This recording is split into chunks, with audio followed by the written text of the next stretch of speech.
Welcome to PolyNome 2.5.7. I'm very excited to get this version released. I've spent a long time making the design much easier on the eye, and I've added many new improvements. So let's begin by taking a look in the Preferences menu. So preferences have been cleaned up, and there's a new tempo settings. This is where you go to change the tempo nudge amount, the long press amount, whether the playlist uses the same tempo nudge, tap tempo on main page, tap tempo sound, and the new feature, decimal tempo. This will allow you to set tempos with decimal places. And also you can turn on auto save tempo changes.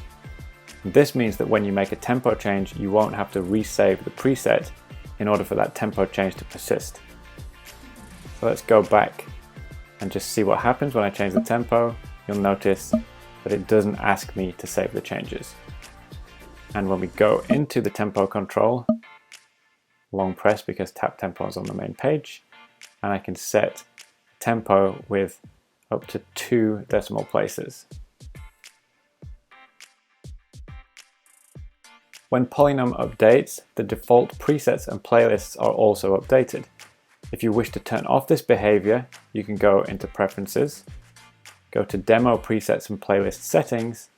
You can turn off Auto Update Demos. If you've deleted the demos or you want to reinstall the demos, you can do that by tapping this button.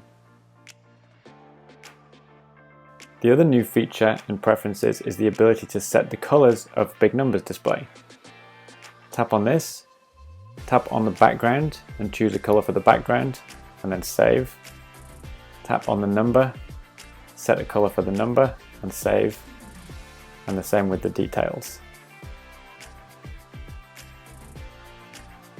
And now you have your custom big numbers display.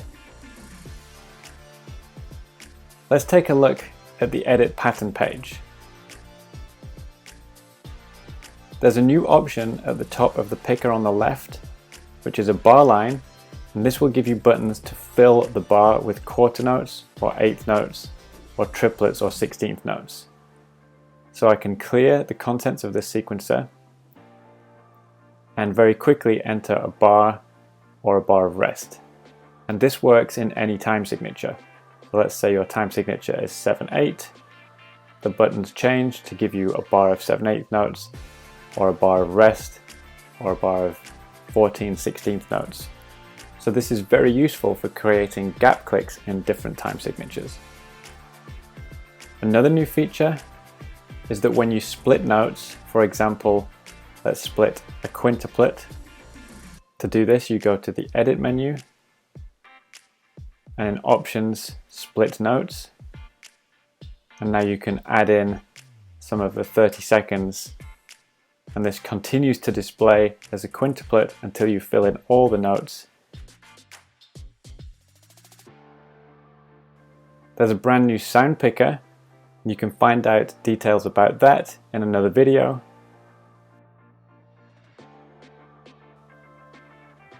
Let's take a look in Playlist Manager. Note that you can sort by practice time. We can sort by recent, created, alphabetically, setlist time, or practice time. When you're sorting by practice time, any playlists for which the practice time is known will show their time here. And if you're selecting multiple playlists, the times will be summed and you can see the total practice time in the top. Practice time is only shown for playlists which have auto advance and play switched on and looping turned off, or some kind of tempo boundaries so that the playlist is finite. In playlists, you'll notice these pop-up buttons. You have a button to jump to the bottom of the page. You have a button for playlist controls. And you have a button for playlist time. This is where you can quickly set all reps, timers, or tempos, or set the time for the playlist. You can find out more information about those by tapping the info buttons for these 2 rows at the bottom. If you have sections in a playlist, you can set tempos for sections very simply. Let's add a section here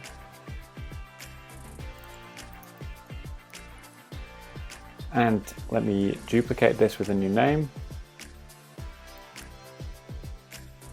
And I'll tap and hold for edit mode and drag this down. Hit done. Note that with tempo unlocked,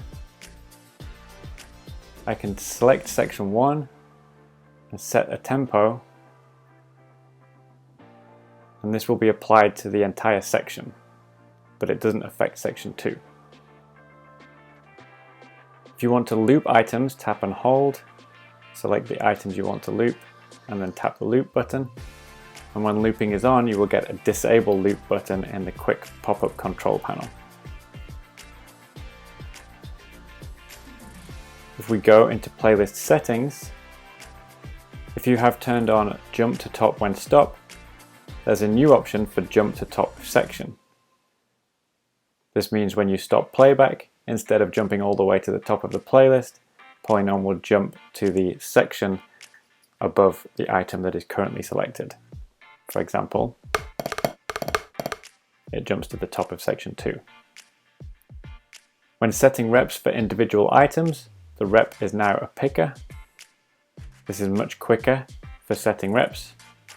If you prefer the keypad option, you can still tap on the number of reps and enter your reps that way.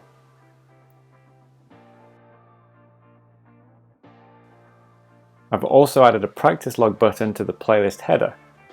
Let's tap this to view the practice log for this playlist. We can see the last time I played this and the longest streak for this particular playlist. There's a button here to go straight to the journal if you want to add notes into the daily journal. You can view the charts as always, and now you can tap on the goal button to set a goal. Let's set 1 hour per day, turn this on, and now we're viewing the goal statistics. You can turn the goal off to view the previous period. When the goal is on, you can edit the goal by tapping on the title. This allows you to change the goal or delete the goal.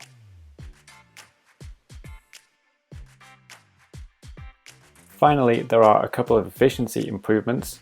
On an iPhone, you can double tap an item and it will load and scroll back to the main screen. This works from a playlist or from a preset. And then in the mixer, you can link the line 1 and line 2 faders with the link button at the top. This allows you to quickly mute one sequencer or the other. So that's the new features in PolyNome 2.5.7. If you have a chance to leave an updated review on the App Store, that's much appreciated.